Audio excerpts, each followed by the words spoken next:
Éric Revu, qui est médecin urgentiste à Lariboisière, va commencer sa présentation. Et puis ensuite, Alain Léon, anesthésiste réanimateur au CHU de Reims. Et puis Madame Dartevel, Sophie Dartevel, présidente de l'Union française pour la santé bucco-dentaire. Et Stéphane Forgeron, membre de l'association Handidactique. Alors pour les ordres de passage, comme je ne veux pas commettre d'impair diplomatique, je vous laisserai peut-être voir entre vous pour poursuivre. Voilà. Bon, je vais commencer. Bonsoir. Merci pour l'invitation. Je vais essayer de ne pas être long pour permettre à tout le monde de parler. Donc, on va vous présenter un cas pratico-pratique de ce qui a été mis en place à l'hôpital de Chartres. Juste pour vous raconter un tout petit peu l'histoire, pourquoi on s'est lancé dans cette histoire, tout simplement parce qu'on avait traité à l'hôpital de Chartres Romain Jacob. Il était venu, il s'était présenté et c'est une prise en charge où c'est la première fois qu'on avait rencontré Romain et Pascal Jacob. Et à l'issue de cette histoire tragique, puisque Romain malheureusement a été décédé, Pascal Jacob est venu nous demander à l'équipe de travailler sur la prise en charge du patient handicapé aux urgences. Donc on va vous présenter du pratico-pratique. Ne me demandez pas des questions de philo parce que j'étais nul en philo, d'accord ? Je vous donnerai pas ma note au bac, c'est pas la peine. Donc il y aura des philosophes pour ça. On va essayer de parler pratico-pratique et d'essayer de représenter un petit peu nos collègues soignants. Alors, juste quelques chiffres, et je ne vais pas vous amender de chiffres, mais moi aussi j'avais fait des recherches pour essayer de voir, puisque Pascal Jacob m'avait demandé de travailler, qu'est-ce que c'est on a une définition, mais à quoi ça correspond le nombre de handicapés qu'il y a dans le monde, en tout cas en France. On va regarder en France. Et en fait, sur la définition qui est faite, le recensement, je vous assure que c'est difficile à faire, on compte à peu près 2,5 millions de personnes handicapées, je vous ai mis un petit peu, pour lequel il y a une reconnaissance administrative du handicap. On avait défini dedans les inactifs. Là, vous avez la représentation. La majorité, comme vous le voyez, vivent à domicile. Certains, seulement 15%, vivent dans un milieu spécialisé. Ça, c'est la définition, et c'est vrai qu'on a du mal à trouver ces données. Mais ce qu'il faut savoir aussi, c'est qu'un jour ou l'autre, je ne vous apprends rien, on peut devenir un jour handicapé. N'importe qui, à l'occasion de n'importe quel accident. Quand je dis handicapé, ce n'est pas forcément se retrouver dans un fauteuil, c'est un jour faire un AVC, faire un déficit quelconque, manquer de la parole, ne plus pouvoir parler, ne plus pouvoir s'exprimer, ne plus pouvoir bouger, ne pouvoir faire les actes de la vie quotidienne. Et ce chiffre-là de 2,5 millions, il va tomber à presque 10 millions de gens qui vont se retrouver sous cette forme de handicap. Donc c'est un petit peu général, et du coup c'est un peu notre problématique, parce que c'est pas forcément, on parle beaucoup de polyhandicap, mais ça peut être aussi quelqu'un qui est légèrement, temporairement ou définitivement handicapé. Et c'est nous, plus tard, ce qui va se passer. Le problème, c'est, donc moi je travaille au SAMU, au SAMU aux urgences, et les associations d'handicapés, les représentants d'handicapés nous disent, en fait, la majorité des fois, on n'aimerait pas aller aux urgences. On voudrait éviter d'aller aux urgences. Et ce que vous a montré tout à l'heure Pascal Jacob dans la slide qui était vraiment très importante, c'est quoi ? C'est le parcours du combattant, finalement, que vous avez, vous, patients ou vous, représentants de patients, vous avez voulu éviter d'aller aux urgences. Et vous êtes arrivé aux urgences. Et nous, qu'est-ce qu'on fait ? On est content d'avoir des chiffres et qui nous disent qu'on ne refuse pas. Heureusement qu'on ne refuse pas. Heureusement qu'on ne refuse jamais les patients. Heureusement. Nous, le problème d'éthique ne se pose pas. On verra sur justement le côté refus de soins de manière indirecte et on verra pourquoi ça nous pose des problèmes. Mais qu'est-ce que c'est difficile pour vous d'avoir accumulé tous ces chemins, tous ces obstacles pour arriver aux urgences. Et en plus, quand vous arrivez aux urgences, on a un super système en France. On a le SAMU, on a les pompiers. On oublie le 17, on ne va pas appeler la police pour ça. Et on a le 114. Alors le 114, heureusement qu'on l'a fait évoluer, parce que le 114, avant, il fallait envoyer un fax. Alors, qui est-ce qui a un fax chez lui pour aller envoyer, pour dire « Ah bah oui, j'ai un problème ». Tout le monde a un fax, bien sûr. Alors heureusement, on est moderne. On a d'autres pays qui ont développé des applications de téléphone. Heureusement qu'on a maintenant un téléphone portable. Tout le monde peut avoir un téléphone portable, même adapté. Il y a des applications, je vous ai mis ici, qui s'appellent ICE, In Case of Emergency. Ça va nous donner des informations pour quelqu'un qui ne peut pas communiquer. Heureusement qu'il existe des outils. La technologie nous aide à pouvoir communiquer. Voilà la personne qu'il faut appeler parce que je ne peux pas parler. Voilà la personne que je peux contacter. On est en train de le développer. Le 114, c'est très bien. Mais ce que vous nous faites remonter comme info, on ne voulait pas aller à l'hôpital. Et en fait, vous y arrivez. Alors, un des problèmes qu'on a aussi, c'est que, comme vous voyez, les gens sont à domicile. Et est-ce qu'on envoie une équipe à domicile pour soigner ? Ou est-ce que ce ne serait pas mieux de pouvoir vous soigner sans de parler de télémédecine ? On peut le voir. Une des choses aussi qu'on est capable de créer, c'est ce qu'on appelle les patients remarquables. Vous devez le savoir, mais en France, quand vous composez le 15, on a un numéro de téléphone, quand vous faites le 15, où on est capable d'identifier des patients dont on sait qu'on va venir souvent. Donc on sait qu'ils ont une pathologie spécifique, dont on sait qu'ils ont un traitement spécifique, dont on sait qu'ils sont suivis par un spécialiste et qui vous donne des infos. Et c'est très important puisque ces patients-là qu'on dit remarquables, on vient régulièrement les voir. Et ça nous donne énormément d'informations pour le voir. On est capable de le créer et on en reparlera dans le référentiel HAS qui a fait. Et après, effectivement, il y a des accès à l'HAD. Je vais passer rapidement sur ce truc là, que vous voyez à droite, là, j'appelle ça un truc, ça s'appelle le dossier médical personnel où, en fait, en gros, on est très fiers de cet outil en France, on essaie d'en parler, ça ne marche pas. En gros, on est censé avoir toutes vos données sur une carte, c'est super, il faut l'avoir, en clair, c'est pas rempli. D'accord ? Donc vous venez à l'hôpital, je ne vais pas dire on s'en fout, c'est qu'on n'a même pas les infos. Donc ça ne sert à, en nous, ça ne nous sert à rien. Donc on sait bien de nous vendre le dossier médical personnel, on ne peut pas l'utiliser parce qu'on ne l'a pas. Alors là, ça fait mal, le questionnaire qui a été présenté. Bah oui, parce que quand vous voyez, en fonction des régions, Pascal Jacob, il nous envoie régulièrement un petit mail, puisque c'est un questionnaire national, et je reprécise ce qui a été dit tout à l'heure, ce ne sont pas des soignants qui ont répondu, ce sont bien des représentants d'handicapés qui ont représenté ça. Donc c'est-à-dire, dans telle ou telle région, j'ai été mal accueilli dans un service d'urgence, j'ai été mal accueilli dans un hôpital, j'ai été refusé par un médecin, j'ai été refusé par un spécialiste, ou dans n'importe. Ce sont vous qui avez parlé, qui avez envoyé ce questionnaire, et par contre, merci Pascal de nous le faire suivre, on regarde et on voit les résultats. Et par région, on voit que les résultats sont bons ou pas bons. En règle générale, on va être honnête, ils ne sont pas bons. Donc il y a du boulot.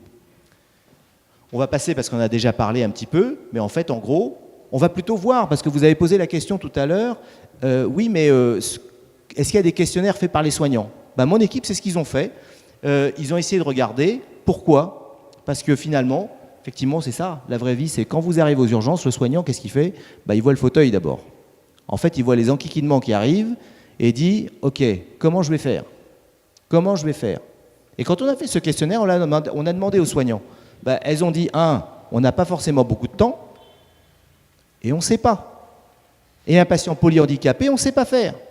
On n'a pas l'habitude de faire, on n'est pas formé pour, et on rajoute, on n'a pas le temps et on ne sait pas faire. » Un truc très simple, quel outil avec un patient qui arrive, qui ne sait pas parler, qui a des barrières de langage, et comment reconnaître la douleur ? On a de très mauvais outils pour reconnaître la douleur d'un patient handicapé. Donc on le fait mal, donc on l'évalue mal, donc on soigne mal, et on ne lui donne pas ce qu'il faut. Les troubles du comportement, l'agressivité du patient, potentielle, tout simplement parce qu'on le sait, c'est difficile à gérer. Oui, ça prend plus de temps de soigner un patient handicapé, et un patient handicapé qui vient, il a peur, il a mal, donc il va s'agiter, il va mobiliser plus de personnel, et il souffre. Et il est dans un environnement qui est hostile, il est aux urgences. Les accompagnants, combien de fois les accompagnants sont refusés à la porte des urgences ? On leur dit, vous ne pouvez pas les accompagner. Non, on va s'occuper du patient d'abord. C'est ce qu'on fait pour tous les patients en général. On s'occupe du patient d'abord, vous allez venir. Oui, sauf que qui est-ce qui connaît mieux ce patient-là que le père, la mère ou le soignant qui a l'habitude ? Il dit, non, mais je le connais, je sais, il n'est pas comme d'habitude, il n'a pas la même tête que d'habitude et il a besoin. En plus, je connais son traitement. En plus, je sais par quel service il est suivi. Par le professeur Duchemol, toujours plus malin que les autres, mais nous, on est là. Et dans un hôpital, il dit, on ne connaît pas son traitement, donc on a besoin d'avoir ça. Et on n'est pas assez formé. Les personnels des urgences ne sont pas assez formés. On rajoute avec l'outil de communication, en fait, on va se donner une très mauvaise note, on est nul, on n'est pas bon. On va passer à l'autre, puisqu'on fait un petit constat. Après, c'est le parcours du combattant. Il y avait le parcours du combattant avant d'arriver, mais c'est le parcours du combattant quand vous arrivez aux urgences. Parce que c'est ça le problème. Je vous ai montré sur cette petite drapeau qui montre un petit peu c'est quoi le parcours du combattant. En fait, quand vous arrivez aux urgences, c'est très simple. Nous, c'est le plus grave est pris d'abord. Le moins grave, il attend. Pour info, le moins grave, c'est celui qui râle le plus. Et c'est celui qui veut qu'on s'occupe de plus. Le plus vite de lui. Donc ça, il y en a beaucoup, des râleurs qui viennent aux urgences et ils ne sont jamais contents parce que leur problème est toujours plus important que les autres. Mais nous, ce qu'on fait, c'est que c'est le plus grave qu'on prend d'abord. Donc on sait très bien faire, sauf que les plus graves, les patients graves, c'est 5% des patients qui viennent aux urgences. Et il y a des filières qu'on sait très très bien faire. Quand vous venez avec, alors je ne vous donne pas, c'est pas la peine de le faire ce soir quand vous arrivez, quand vous venez avec une douleur dans la poitrine, on suspecte un infarctus, donc vous êtes pris en charge tout de suite. Si je vous dis ça, c'est pas la peine de tout faire le coup pour venir avec une douleur de la poitrine pour passer devant tout le monde, s'il vous plaît. La deuxième chose, c'est quand on suspecte un accident vasculaire cérébral. On a un déficit, c'est quelque chose qu'on voit, on sait faire. Quelqu'un qui va mourir, qui est envoyé par une maison de retraite, on va essayer de court-circuiter ce passage pour qu'il aille dans un lit. Parce qu'on n'accepte pas, nous soignants, qu'un patient qui a été envoyé par la maison de retraite vienne mourir au milieu des urgences sans rien. Donc on essaye de faire une filière beaucoup plus courte pour l'accompagner. Eh bien, on a dû mettre en place pareil, une filière pour la prise en charge du patient handicapé. Parce que, avec ce que je viens de vous raconter, il a peur, il souffre, il a mal, il faut aller plus vite. Et même si des fois il n'est pas forcément plus urgent, mais il est un peu plus différent des autres. On va passer à l'autre. Parce que finalement, qu'est-ce qu'on attend aux urgences? Mais pourquoi j'attends autant aux urgences? C'est quoi ce bordel chez vous dans votre service docteur? Pourquoi j'attends autant? Eh bien, je vais vous le dire pourquoi on attend. On a dit le plus grave d'abord. Donc lui, il n'attend pas. En général, c'est celui qui râle pas parce qu'il est en train de mourir. On va le prendre en charge tout de suite. Par contre, donc c'est le triage IAO, infirmière d'accueil et d'orientation, qui est tout en haut. L'infirmière fait un tri et va catégoriser, c'est pas très joli comme mot, pour voir quel est le malade le plus grave. Mais après, vous attendez. Vous attendez quoi? 25 à 30% du temps passé aux urgences, c'est l'attente des examens. La prise de sang, ça prend du temps. Le scanner, de l'imagerie, ça prend du temps. Le deuxième point sur lequel je vous montre, c'est que 30% de l'attente, c'est d'attendre un lit. Il suffit de regarder la radio, vous regardez sur Internet, vous regardez partout. Tous les urgentistes, tous les services d'urgence vont râler pour dire on a un problème de lit. On ne va pas parler de budget dans les hôpitaux, mais oui, c'est là tous les jours. Surtout aujourd'hui, on est lundi, c'est la course au lit. On va chercher les lits dans l'hôpital. Et il n'y en a pas. Et puis alors on va se prostituer, c'est pas beau ce que je dis de le dire, mais pour appeler les collègues pour dire j'ai un patient, est-ce que tu veux bien le prendre? Les hôpitaux sont pleins tous les lundis, je vous le dis, à la rigueur, si je peux vous faire un petit message, venez pas le lundi, venez le mardi si vous voulez, ou le mercredi, mais ne venez pas le lundi, d'accord? On va juste anticiper sur la diapo d'après, c'est que malheureusement cette attente de lit, oui c'est ce que vous avez dit qui était problématique, c'est que ça va prendre 10 fois plus de temps pour un patient handicapé pour aller dans un lit. 10 fois plus de temps. Et pourquoi? Vous l'avez dit. Parce que c'est compliqué, parce qu'on ne veut pas, parce qu'on ne peut pas, mais c'est 10 fois plus. La réalité est que ça va prendre beaucoup plus de temps de mettre le patient dans un lit à l'hôpital. C'est bon? Non, il n'y a pas de souci, je vais faire. Et en gros, c'est notre vrai problème. Donc la vraie difficulté, elle est là. Donc quand c'est un patient en plus qui a un handicap, ça devient encore plus compliqué de mettre le patient dans un service. Est-ce que c'est la réalité ce que je vous raconte? Ça vous est arrivé. Déjà d'attendre aux urgences, ça vous est forcément arrivé. Mais en même temps, de le voir pour se prendre en charge. C'est bon? Ça va marcher. La technologie avec un Mac, normalement, ça marche toujours.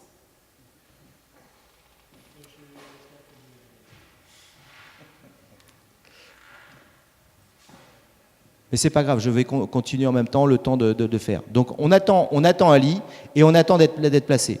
Donc en fait, en gros, si on fait la synthèse de tout ça, on écoute les représentants d'handicapés, on voit que c'est un vrai parcours du combattant pour venir aux urgences. Et en fait, oui, la réponse est que dans les services d'urgence, on ne sait pas, on ne vous soigne pas bien, on a l'impression qu'on vous soigne mal. Les infirmières eux-mêmes, les soignants vont vous dire, on a l'impression qu'on vous soigne mal, qu'on soigne mal les patients parce qu'on court à droite à gauche, on court après un lit et que c'est problématique pour un patient qui est fragile.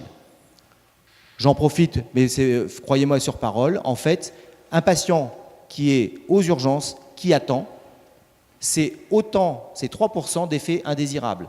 Surtout une personne âgée, surtout une personne qui a un handicap, pour eux, on va l'aggraver quand il va être aux urgences.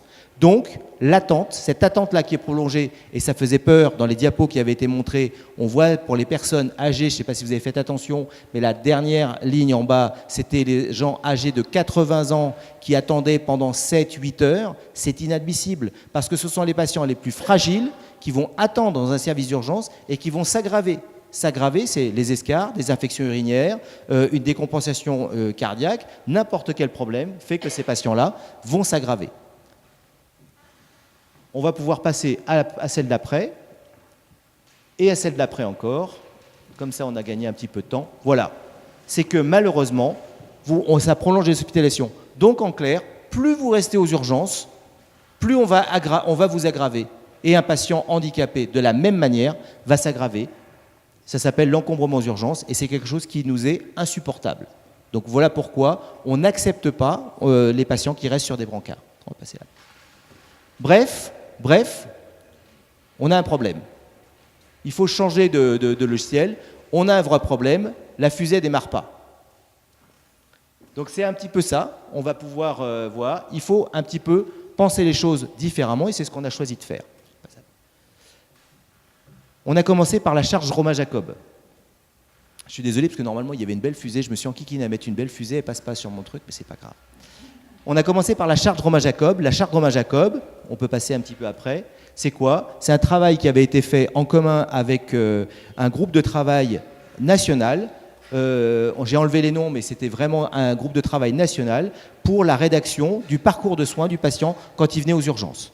On avait identifié quels étaient les points sur lesquels il fallait s'améliorer. L'amont, puisqu'on a dit tout à l'heure, il fallait éviter d'aller aux urgences, donc il fallait travailler avec les SAMU, voir un petit peu quels étaient les outils spécialisés, intégrer les projets dans le projet hospitalier, mettre en place des binômes. C'est une super charte qui a été signée par beaucoup d'établissements. Mais comme l'a dit, je ne sais pas si vous avez entendu Pascal Jacob vous le dire, mais je répète, ça c'est bien. C'est un poster, vous avez des administratifs qui vont vous dire on va signer, on a signé le poster, au besoin on va le mettre dans la salle d'attente. Mais est-ce que c'est vraiment effectif ça? Je ne suis pas sûr. Afficher le poster, je dis j'ai signé, c'est très bien pour la photo, mais ce n'est pas pratique. Donc c'était le premier étage de la fusée, ça ne suffisait pas. Le deuxième étage de la fusée, c'est que nous, on a mis en place un fast-track aux urgences, comme on sait faire, c'est-à-dire qu'un patient, quand il arrive, un patient handicapé, il n'a pas de raison d'attendre aux urgences. On va passer. Donc en pratique, c'est quoi? On avait juste, voilà, on a mis en place ce fast-track, c'est-à-dire qu'on a dit, on va faire ce qu'on sait faire d'habitude, c'est qu'un patient handicapé avec son accompagnant, il va court-circuiter les urgences pour aller directement dans l'espace de soins parce qu'on sait que c'est un patient qui ne peut pas attendre pour des raisons tout à fait compréhensibles. Donc on a intégré la personne de confiance. On disait, vous êtes les seuls, vous pouvez accompagner parce que vous allez pouvoir vous occuper du patient parce qu'il a besoin d'être accompagné, sinon il va paniquer, il va s'inquiéter. Donc on a renforcé cet accès-là pour le faire. Je vais prendre l'après. Alors comme on est du pratico-pratique, voilà ce qu'on a fait.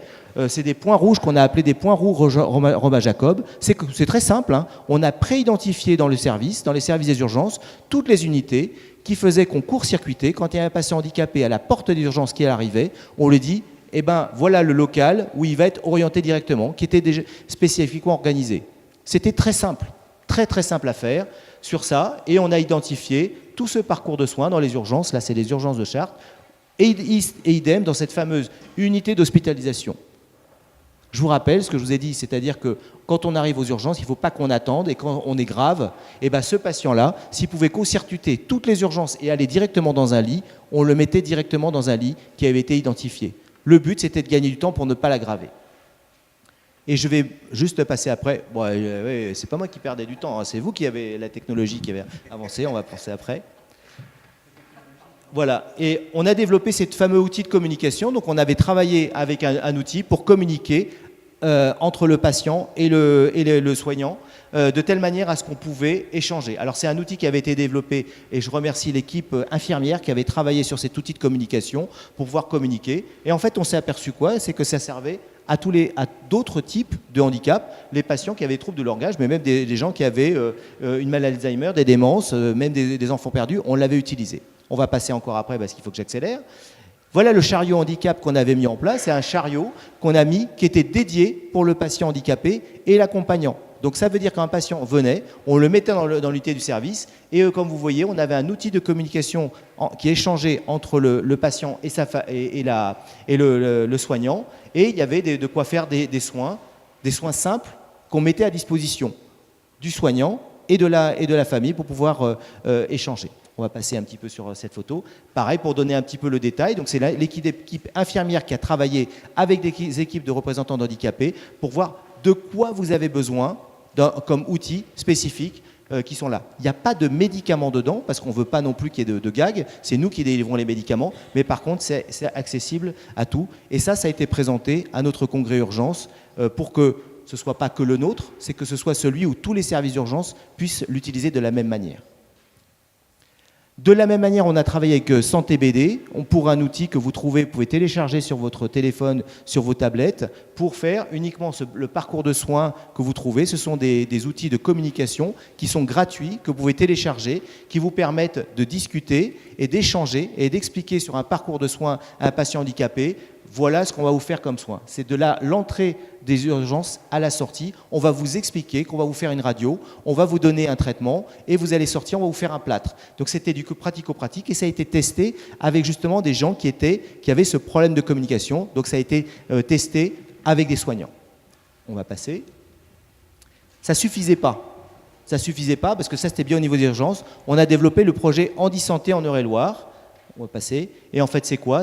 On a développé à l'échelle de la région centre et dans le département pour essayer de faire un network, on va dire ça de manière anglaise, avec des plages de consultation, parce que ce qui a été démontré, c'est que l'accès aux spécialistes était compliqué. Et bien, on a travaillé avec un médecin coordonnateur pour qu'il y ait un accès à des plages de consultation spécifiques, parce qu'on sait que ça va prendre plus de temps, et on a travaillé, que ce soit avec l'imagerie, la vie spécialisée, le gynécologue, le dentiste, pour qu'on puisse avoir à cet accès-là de ce côté-là.